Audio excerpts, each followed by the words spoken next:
Section ஏல பாருங்கள், why did large sections of Muslim could not respond to the call for a united struggle through civil disobedient movement கேட்குறாங்க. இதுக்கு answer என்ன பண்ணலாம்? Because they felt themselves alienated from the Congress after the decline of the non-cooperation Khilafat movement. At the second point, they feared that their culture and identity would be submerged under the domination of a Hindu majority. சொல்லிட்டா 2 mark நமக்கு கிடைச்சிரும். அடுத்து பாருங்கள், second question, how did the revival of Indian folklore help develop the ideas of nationalism? அதுக்கு பாருங்கள் 3 point. என்ன point? National folk gave true picture of traditional culture and that had been corrupted by outside forces. Second point, B பாருங்க, national folk song were helpful in discovering one's national identity. Third point, they were helpful in restoring a sense of pride in one's past. அவ்வளோதான், 2 mark இதுக்கு கிடச்சிடும். அடுத்த third question பாருங்கள், describe the importance of formal sources of credit in the economic development அப்படின்னு கேட்குறாங்க. அப்படி கேட்டால் என்ன பண்ணலாம்? இதுக்கு ஒரு 4 பாயிண்ட் சொல்லிடலாம். It is monitoring by the RBI, அதாவது reserve bank of India, regulated by the government of India and thus helps in bringing order to the system of lending and borrowing in the country. அடுத்து second பாருங்கள், என்ன சொல்லலாம்? Provides fixed interest rate to all sections of society அப்படின்னு சொல்லலாம். அடுத்து third, limits the scope of using unfair means to repay the payment. அடுத்து fourth one, less interest rate and accessible to all rich or poor. யாராக இருந்தாலும் அவங்க வந்து accessible வந்து interest rate கம்மியாக இருக்கிறதுனால யார் வேணால் இதை அக்சஸ் பண்ணலாம் அப்படின்னு சொல்லி சொல்கிறாங்க. அடுத்து பாருங்கள், fourth question, suggest any 3 way to improve public facilities in India. Suggest any 3 ways to improve public facilities in India அப்படின்னு கேட்குறாங்க. இதுக்கு ஒரு 3 பாயிண்ட். என்ன சொல்லலாம்? Imparting education because it is the most important public facility which is required both by the rich as well as the poor. Second, improving public distribution system because it is another important facility which plays an important role in providing food security to the people அப்படின்னு சொல்லிடலாம். அடுத்து third பாருங்கள், third என்ன சொல்லலாம்? improving infrastructure facilities like railways, airways, waterways, banking, etc. to become affordable for common people அப்படின்னு சொல்லிடலாம். அடுத்து பாருங்கள், ஃபிஃப்த்து கொஸ்டின் பாருங்கள், the following table shows the details of Megha's housing loan அப்படின்னு சொல்லி கொடுத்துருக்காங்க. அந்த டேபிள் நம்ம இங்கே கொடுத்துருக்காங்க. இந்த பக்கம் loan amount, duration of loan, documents required, interest rate, mode of repayment, collateral இதெல்லாம் கொடுத்துருக்காங்க.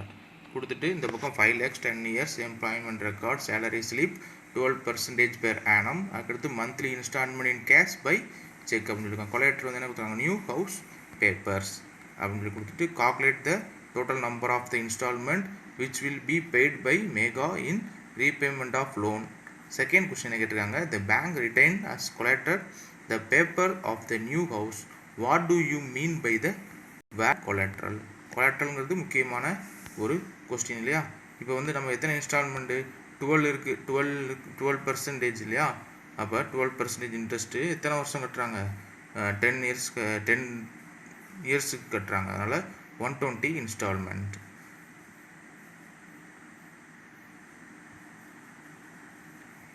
ஓகே, அடுத்து பாருங்கள், collateral is an asset that the borrower owns such as land, building, vehicle, livestock, deposit with banks and uses this as a guarantee to a lender until the loan is repaid. If the borrower fails to repay the loan, the lender has the right to sell the asset or collateral to obtain payment அப்படின்னு சொல்லி நம்ம already இந்த collateral அப்படிங்கிறது already நம்ம பார்த்த questions தான் இல்லையா?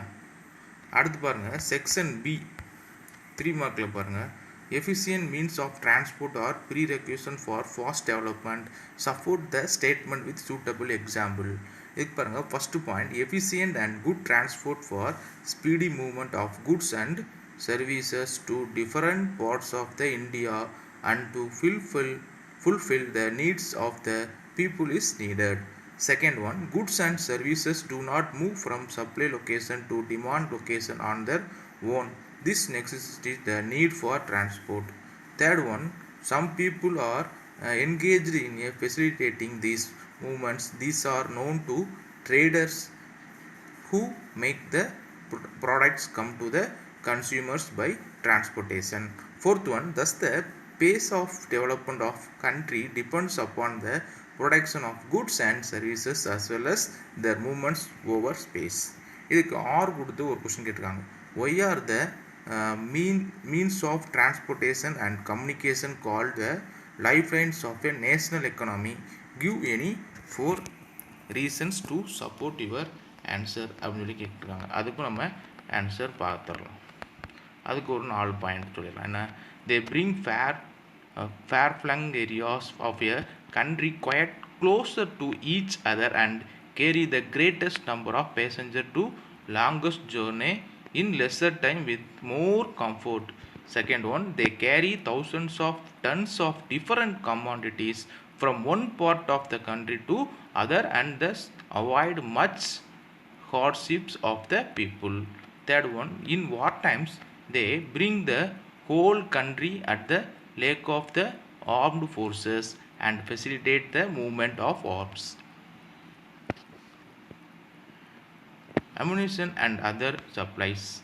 அதுக்கடுத்து பாருங்கள், fourth one, means of transport and communication are also used by the government to maintain law and order. இதான் வந்து இந்த ஆர் ஆப்ஷனுக்கான why are the means of transportation and communication called the life line of a national economy. Give any 4 reason சொல்லி கேட்டிருக்காங்க. அதுக்கு இந்த 4 ரீசனை சொல்லிடுங்க.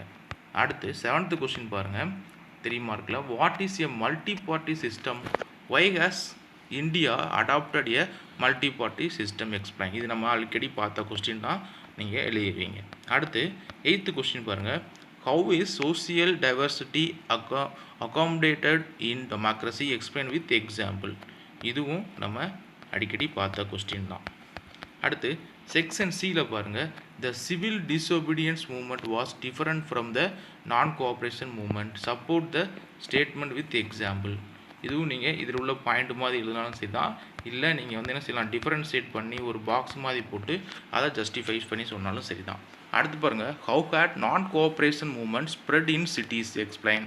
இதுவும் வந்து நம்ம அடிக்கடி எழுதி பார்த்த ஒரு கொஸ்டின் தான். இதையும் நீங்கள் எழுதிடலாம் இல்லையா. என்னென்ன டவுன் ஸ்லெப் இருந்துச்சு, மிடில் கிளாஸஸ் எப்படி பார்ட்டிசிபேட் பண்ணாங்க, ஸ்டூடெண்ட் என்ன பண்ணாங்க, அந்த மாதிரிலாம் இதில் சொல்லிடலாம் நீங்கள். அடுத்து பாருங்கள், அடுத்த கொஸ்டின் என்ன கொஸ்டின் கேட்டிருக்காங்க, அதுக்கு ஆர் கொஸ்டின் ஒன்று கேட்டிருப்பாங்கள்ல, அது என்னென்னு பார்த்துடலாம்.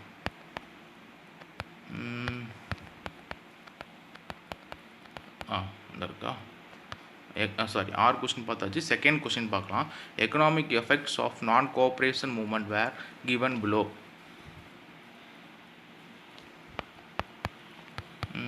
இதெல்லாம் நீங்கள் சொல்லிடலாம் இல்லையா.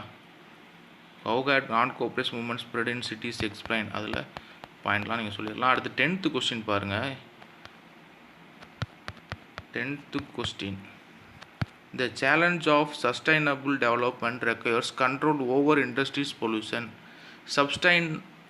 Substantiate the statement with example அப்படின்னு கேட்குறாங்க. இதுக்கு நீங்கள் என்ன சொல்லிடலாம், industries are responsible for air, water, land and noise pollution. The polluting industries also include thermal power plant. Air pollution adversely affect human health, animals, plants, buildings and the atmosphere as a whole அப்படின்னு சொல்லிடலாம். அதுக்கடுத்து water pollution is caused by organic and inorganic industries, waste and effluents discharged into the river அப்படிங்கிறதையும் நம்ம சொல்லலாம். இது மாதிரி நம்ம படிச்சிருக்கக்கூடிய ஒரு 4 பாயிண்ட்டை சொல்லிடுங்க. இப்போ நான் அதுக்குரிய ஆன்சரை நான் உங்களுக்கு காட்டுறேன், பார்த்துக்கோங்க.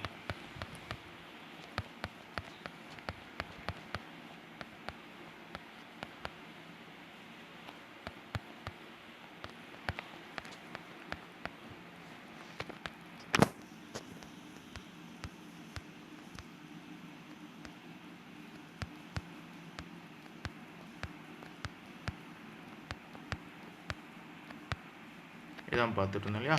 த challenge of sustainable development requires control over industrial pollution.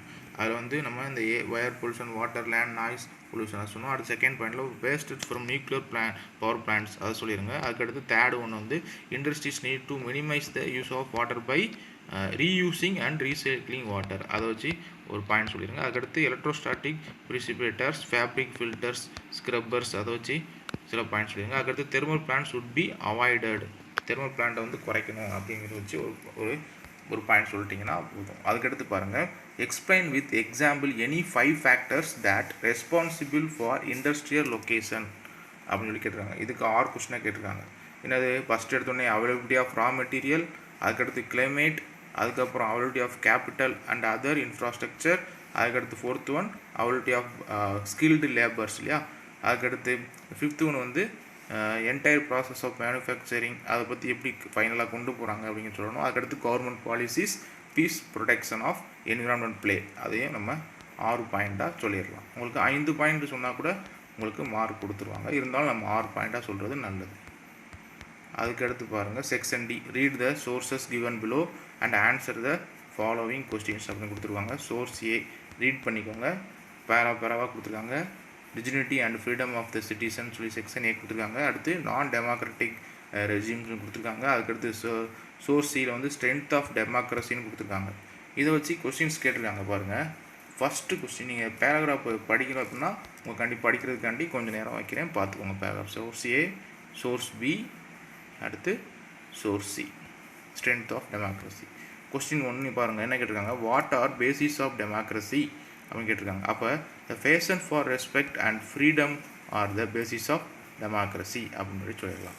அடுத்து, why democracy is considered as the superior form of government அப்படின்னு கேட்குறாங்க. அப்போ அதுக்கு நம்ம சொல்லலாம், அந்த democracy is considered as the superior form of government because it promotes dignity and freedom of the individual அப்படின்னு சொல்லி சொல்லிடலாம். அடுத்து, how does the Indian democracy strengthen the claims of the disadvantage and discriminated caste அப்படின்னு சொல்லி கேட்டிருக்காங்க. இதுக்கு வந்து சொல்லலாம், democracy in India has strengthened the claims of the disadvantaged and discriminated caste for equal status and equal opportunity as they are able to participate in decision making that affect them all அப்படின்னு சொல்லி சொல்லிடுறோம். அடுத்து பாருங்கள், இல்லை 12th question, இதுலேயும் read and extract the answer following questions அப்படின்னு சொல்லி கேட்டிருக்காங்க. ஒரு பேரா கொடுத்துட்டு அதில் வந்து நம்ம கொஸ்டின் இந்த பேராவை படிச்சுக்கோங்க. இங்கேருந்து ஸ்டார்ட் ஆகுது 12th கொஸ்டின்.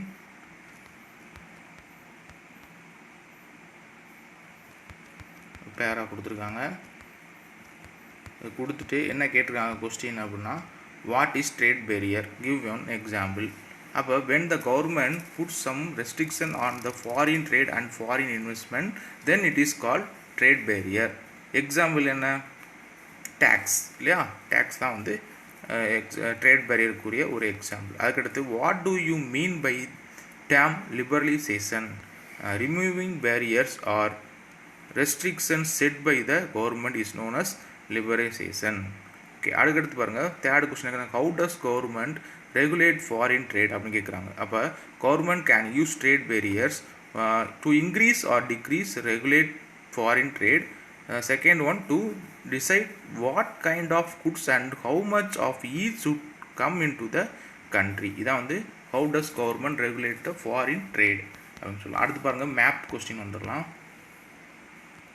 மேப் கொஸ்டின் என்ன கேட்டிருக்காங்க, செக்ஷன் ஈல பாருங்கள்,